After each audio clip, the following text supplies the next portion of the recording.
afternoon, everyone, and welcome to our webinar on energy and community engagement in Colombia.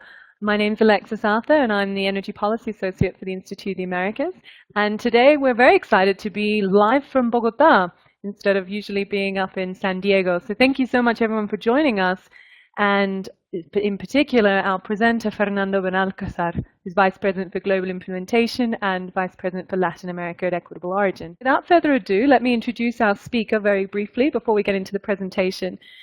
Fernando he's currently, as I said, Vice President for Latin America and Vice President for Global Implementation at Equitable Origin, which has its offices I believe in Ecuador and also here in Colombia, as well as in New York. But he has a long history, comes after more than 20 years experience in the oil and gas sector in a variety of countries, particularly private industry across Ecuador, Syria, France, Venezuela, the US, among others. And this is before he came to the certification and community side of things. And we're really excited to have you today, Fernando. Thank you so much for joining us and for hosting me here in your offices in Bogota. We're really excited about the presentation. And without further ado, I'll pass along to you and I'll reiterate the instructions about how to ask questions as we go along. Thank you, Fernando. Okay. Thank you, Alexis. Thank you to the Institute of the Americas for this kind of invitation to share my views and experiences with all the audience. And let me clarify that I'm not only going to talk about Colombia, but in general to my experiences in the Latin American region and in general with community affairs, community relations with local people, indigenous peoples, and others. Being that the case, thank you very much for the opportunity. And based on the short time that we have, 20 to 25 minutes, I will try to do my best to stick to that plan. And let's move along in the presentation. Okay, let's talk about sustainability. I know that I might be preaching to the choir to some people in the audience, but I prefer to start by the basics. By early 90s, 1992 specifically, the oil and gas industry started to be more consistent and more structured on environmental matters as part of the way of doing business. Not necessarily all the companies adopted in early stages the environmental requirements as a result of the United Nations Rio Summit. But we should keep this in mind. 1992, there's a trend of changing on the oil and gas industry. Later, the social matters were gaining momentum as of today.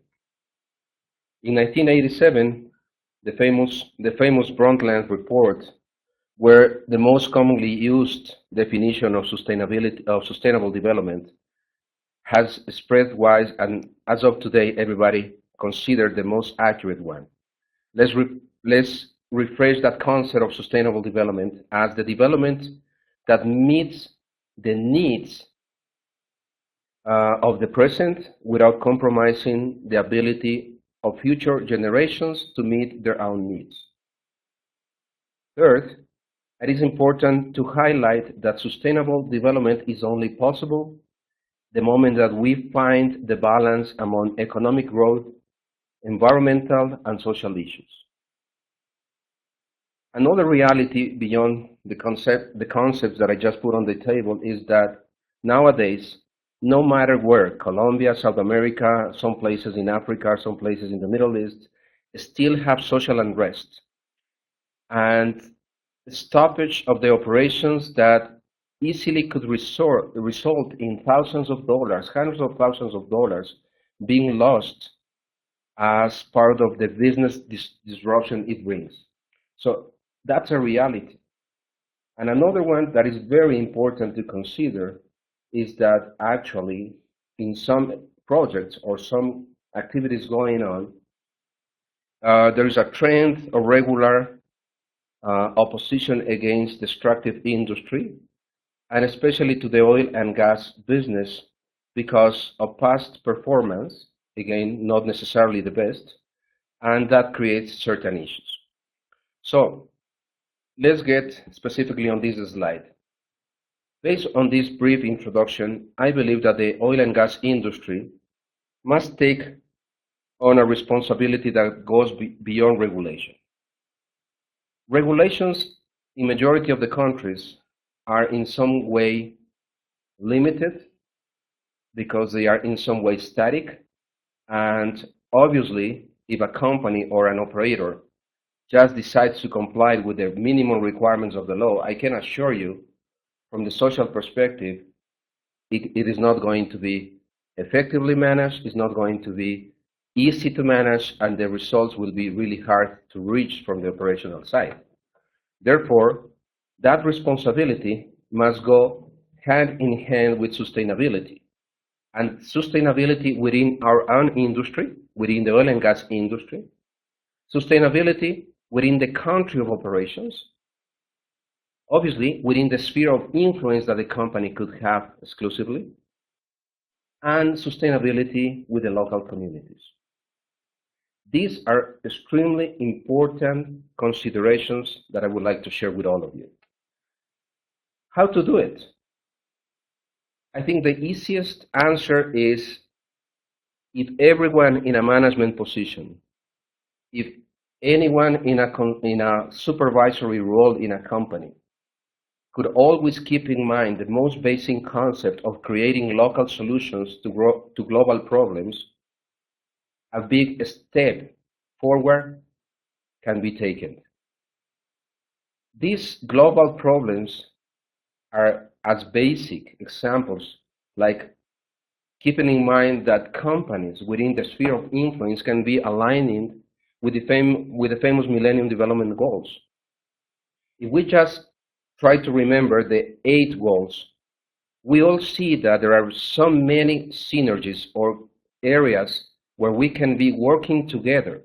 For example, health issues, environmental sustainability issues, trying to develop global partnerships with the local communities, the regional governments, with the province governments, and we all do in the companies programs related to education. One of the goals is to achieve universal primary education. We can really be part of that, work together with local governments, communities in those initiatives.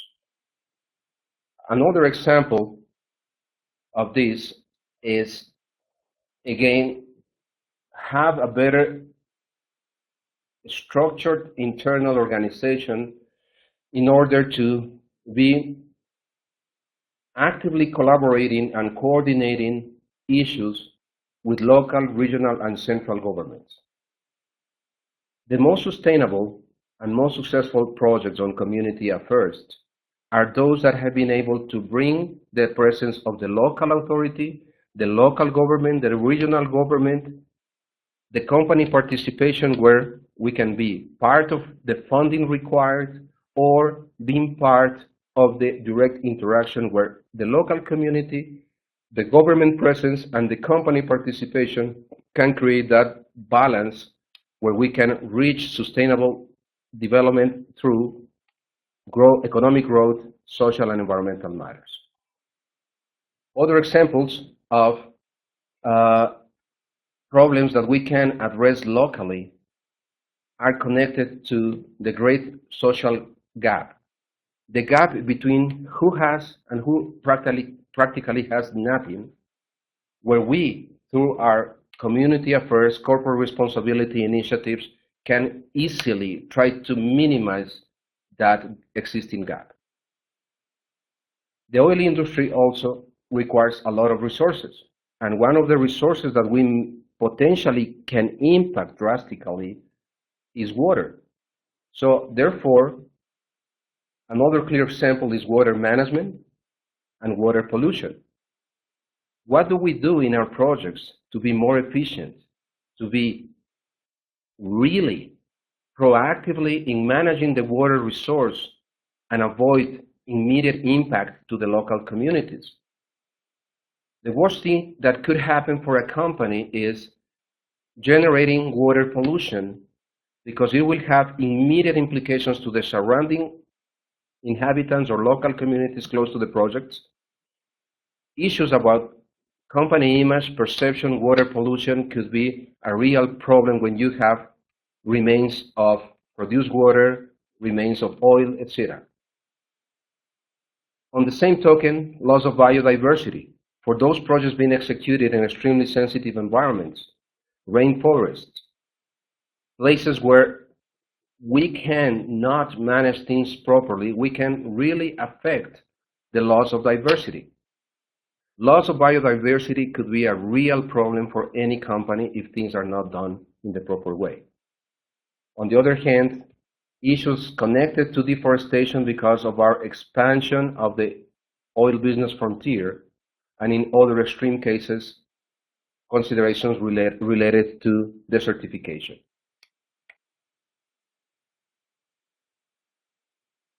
Let's talk a little bit more specifically under sustainability on social matters. One of the key issues on social matters will be always participation.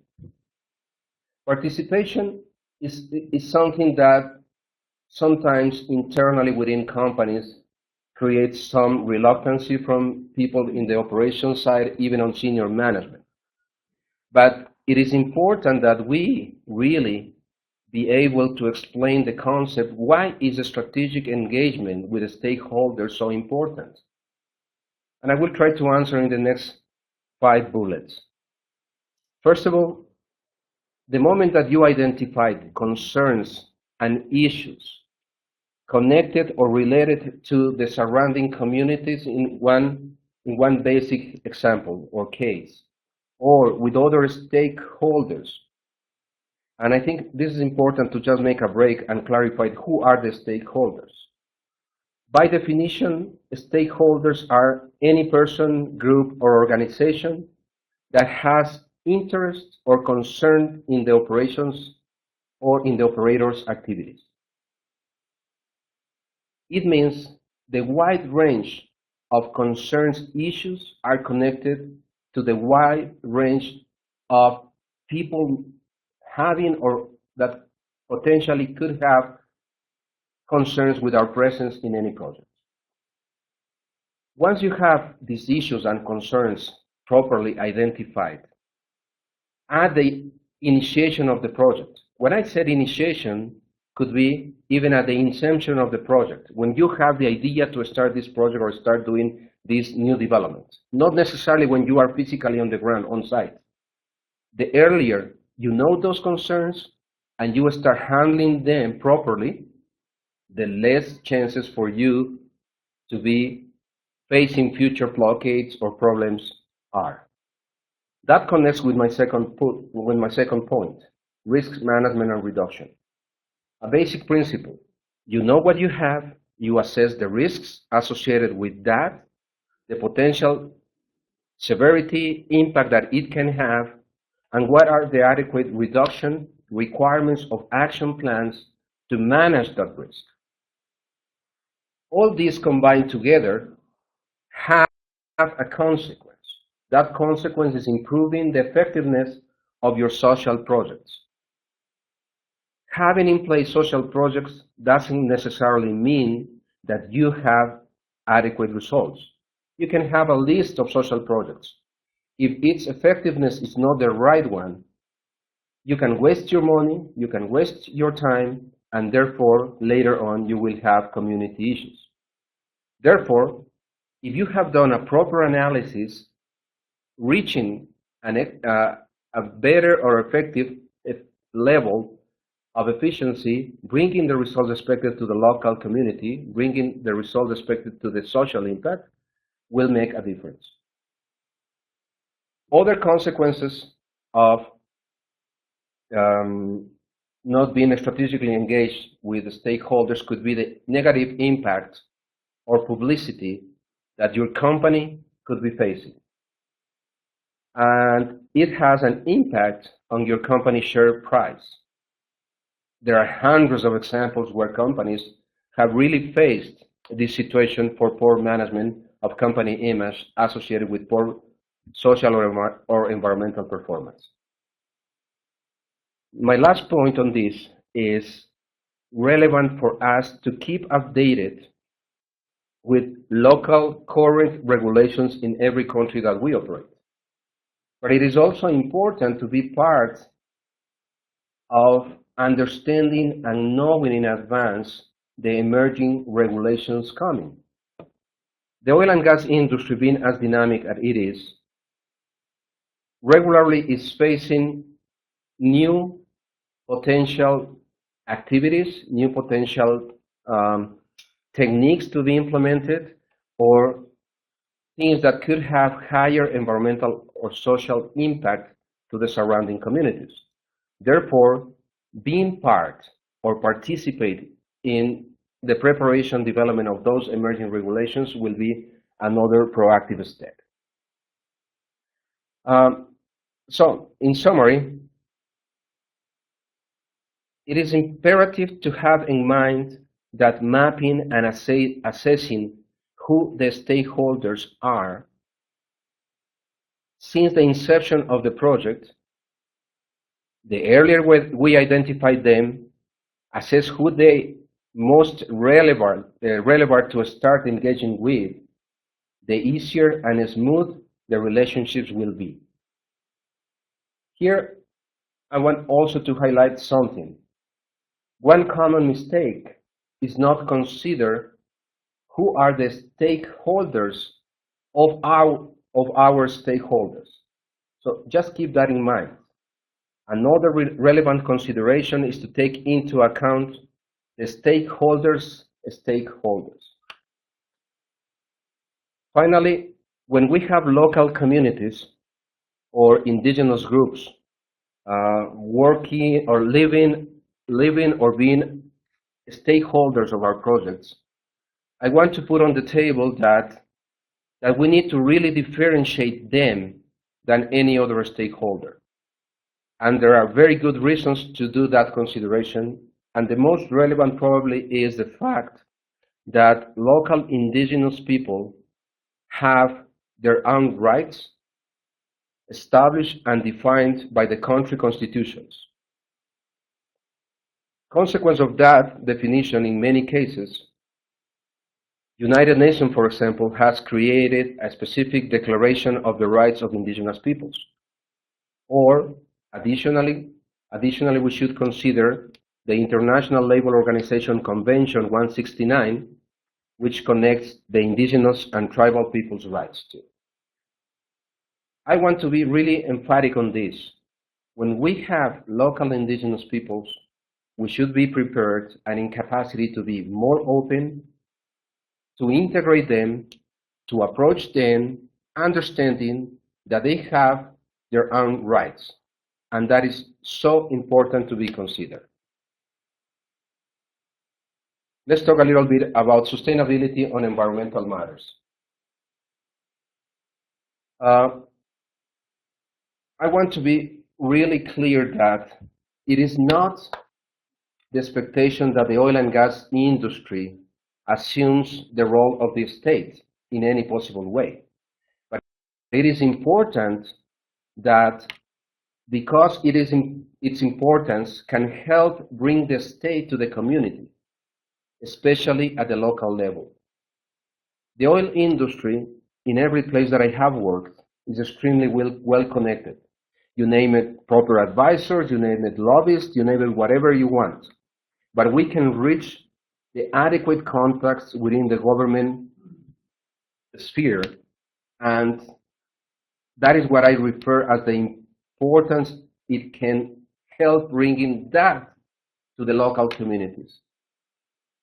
Additionally, as mentioned earlier, on environmental matter, it is also critical that the oil and gas industry should always work proactively on reforms to the laws when it is needed, in order that these laws and regulations try to be aligned with the best social and environmental industry practices all around the world. There are so many reasons for that. For example, new technologies have emerged in the last few years, like fracking, like heavy oil development. And those techniques those technologies are not necessarily contemplated in the actual legislations in the country that we are operating. And certain oil and gas companies manage what they call the equivalency policy, where they will comply with the local law, but on the other hand, they will also try to bring the most stringent regulation or legislation that they are actually subject to in the country of origin of the company. New practices. The tendency with the development of projects in more sensitive areas brings new practices on social matters, even on logistical matters, that you should be considering all of them as an industry to be more effective in the way that you do your business. And I'm trying to say more effective in the sense that no business disruptions should be the result of social unrest or social discrepancies with local communities and stakeholders. Same, new needs. All the companies actually are facing more and more issues with the pressure of developing new areas for exploration, new areas for development, and the more pressure we have, the more pressure we pass to the environment.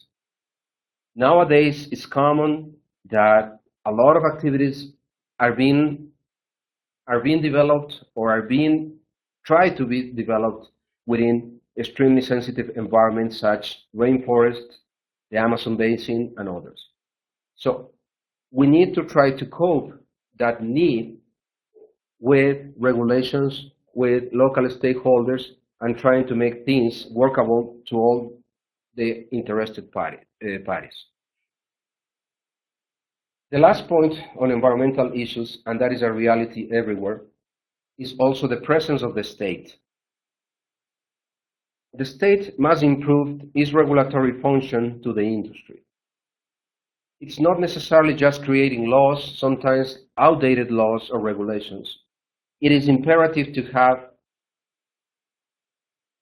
good quality and enough quantity of government auditors on environmental or social matters. People that can really interact with the company representatives and people who can really act upon requirements and needs. Critical too is the timely intervention or participation of these auditors as needed. And on the regulatory side, it's critical that the regulatory entities be sure that the quality of the environmental social impact assessments are at the highest level possible. It's not only a matter to get an environmental license to start operating with no proper environmental and social considerations. So, in summary, with these brief concepts about sustainability on social and environmental matters, I want to put on the table that based on the current circumstances and performance in countries like Colombia, Ecuador, Peru, Bolivia, and others, the oil and gas industry is required to change certain paradigms that have not worked properly as of today. Some people might be offended in the sense that they have fantastic projects, fantastic results, and they could be doing great in their operations. But I can assure you that is not yet the general case. It is important that companies within the oil industry take certain chances, take risks to build trust with the stakeholders.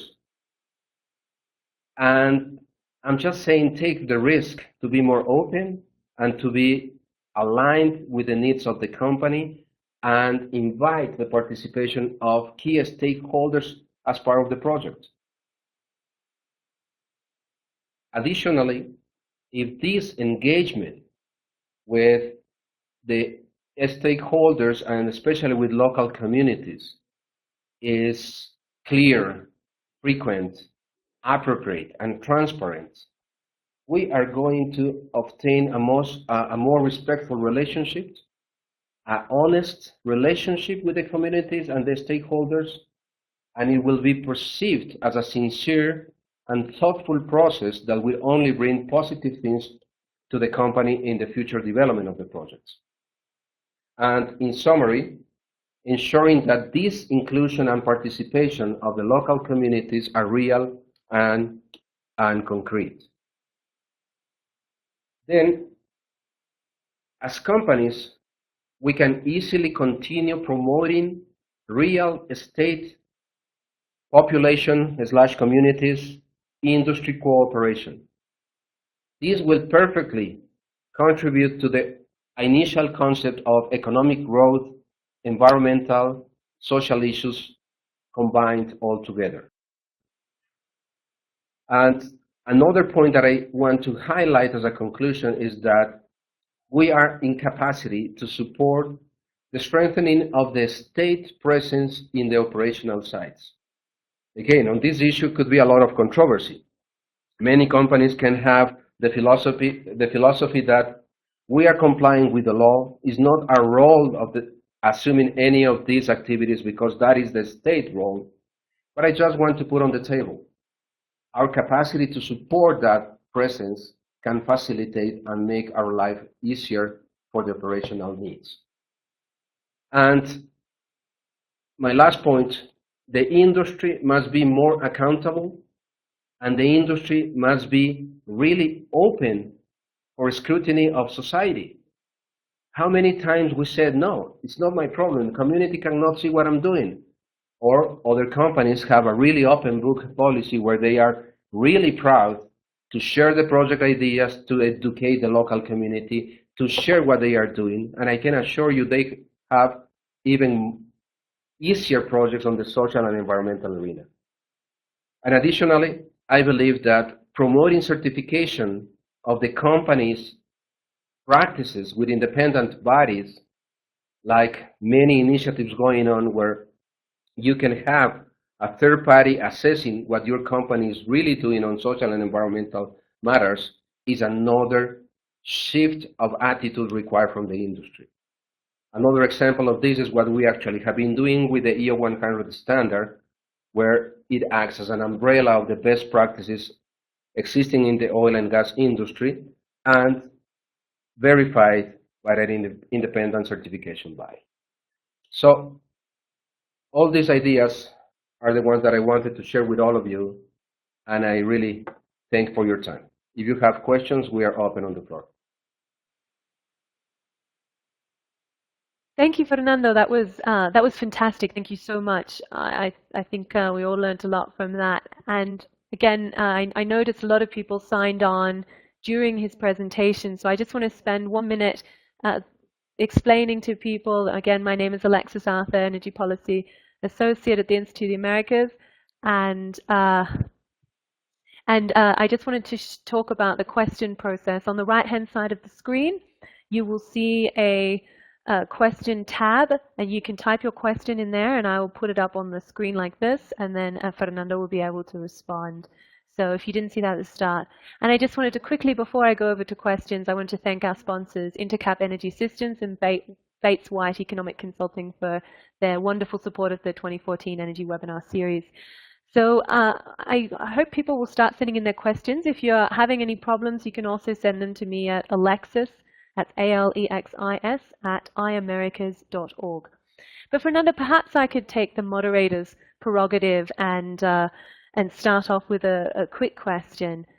So you've talked a lot about, all these standards are well and good, and aiming for the highest global standards is obviously admirable. But how do you convince, the companies to change their practices, or how do you convince them to perhaps go beyond what the basic standards are, particularly when it incurs an enormous cost? What's the argument? Yeah, I see two sad realities.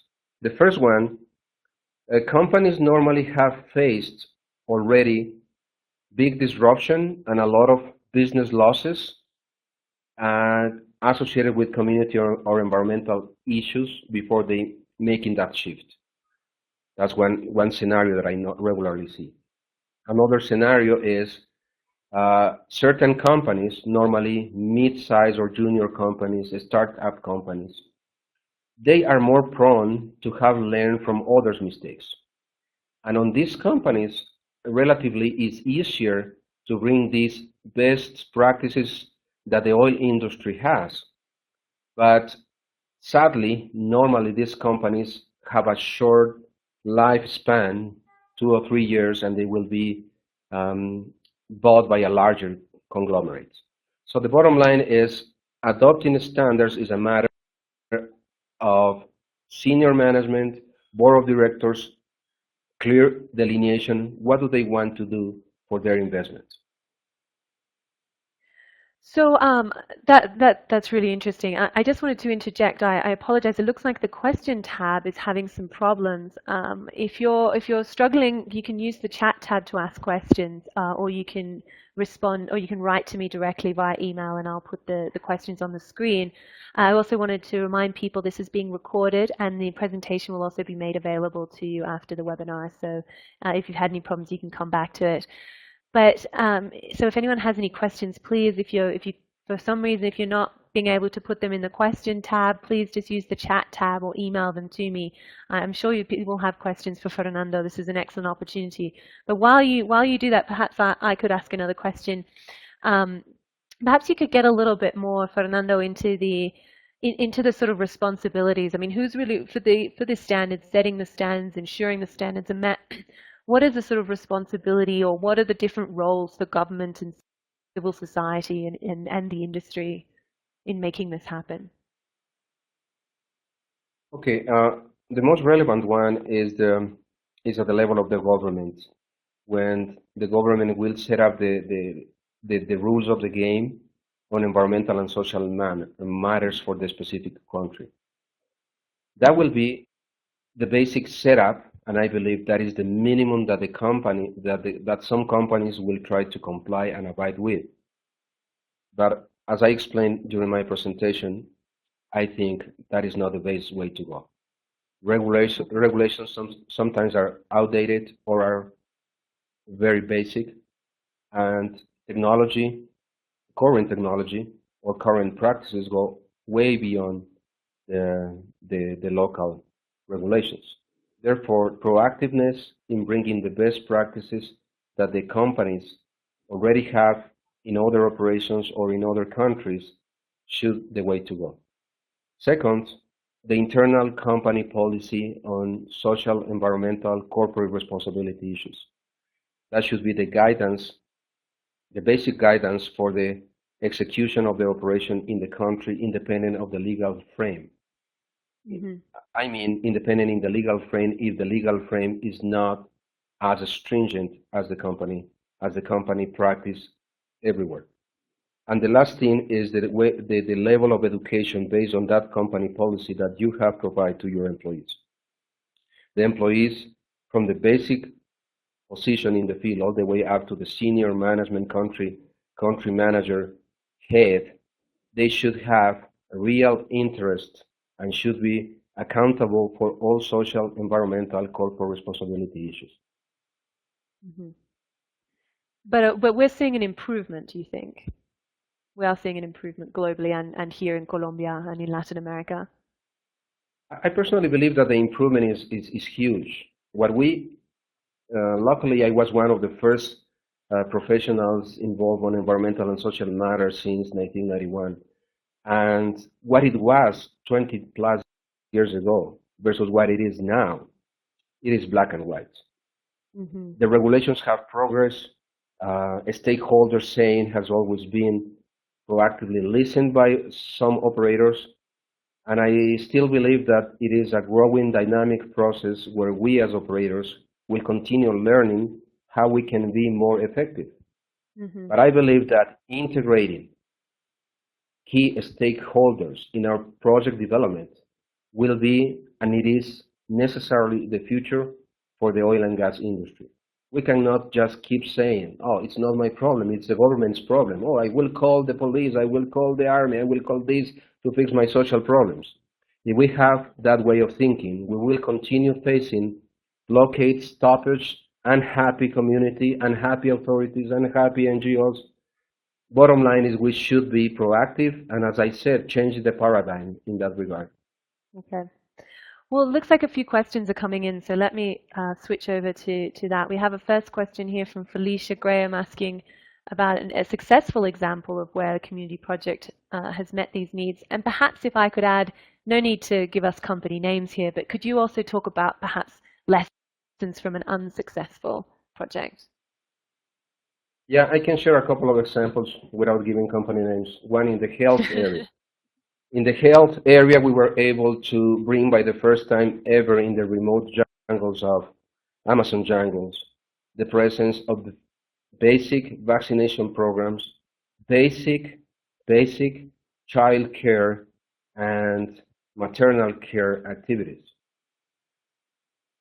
The concept was introduced where the company, as part of the community affairs initiatives, invited the local health authority. Through it, we were able to contact the provincial authority, and we worked together in a sustainable project where, at the beginning, the company provided a seed capital for paying the basic medical, doctors, and nursery support required. And after 3 years of doing that, the central government assigned the funds and the allocation of resources to keep that health program going on. And it has been more than 15 years after the company stepped out of the financial side of that, and the program is sustainable now. Another example I can tell you is in what we call integrated agricultural initiatives. The company facilitated the process with the Ministry of Agricultural Affairs in this country, and were able to seed capital for bringing new technologies for wheat plantation and for water resources management, understanding this is a country where water is a real scarce resource, limited resource. And the concept was exactly the same, and it has been 4 years successfully since the company stopped financing that. And meanwhile, the operation is there. The company has an active monitoring role on that. So it is possible, but you just need to be more open and being creative. Okay, thank you very much. That's really interesting. It's good to get the sort of real case examples for this. I have another question here. It's quite long. Let's see. Oh, it's asking. Sorry, I can't get it onto the screen here. Here we go. So it's very long. I apologize. It's very small. I'm going to read it. It says, in which departments of Colombia do you see, sorry, in which departments of Colombia do you see the most community social unrest, not only in oil and gas, but across other sectors? And how do you foresee communities responding to the increase in unconventional oil and gas drilling in Colombia? Okay, I cannot specifically name. Hello? Yep. Oh, hello? Yeah. I cannot specifically name a specific department or areas, but I can, in general terms, mention that there are areas in Colombia where the overall social conditions are very difficult and conflicted per nature. Colombia is a very special country where certain conditions exist, and the oil and gas industry presence have been really positive in some regards and could be very negative on other regards.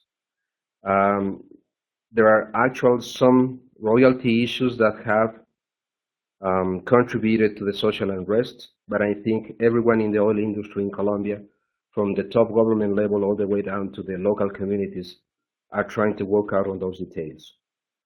Unconventional unconventional is something absolutely new, and there are so many expectations at the local community level and provincial level that this new way of doing business in the years to come, that is because it's not going to come overnight, could be very controversial.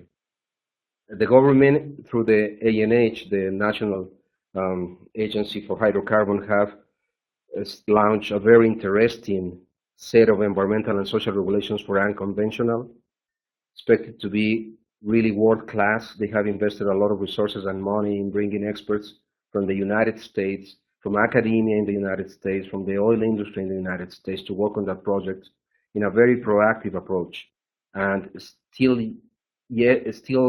being socialized or shared with people.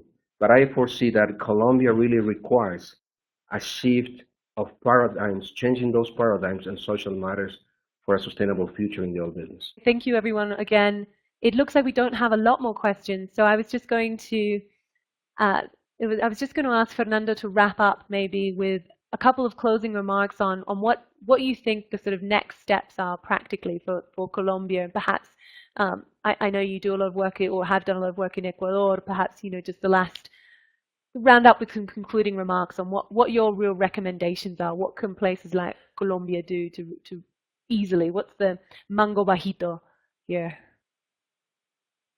Okay.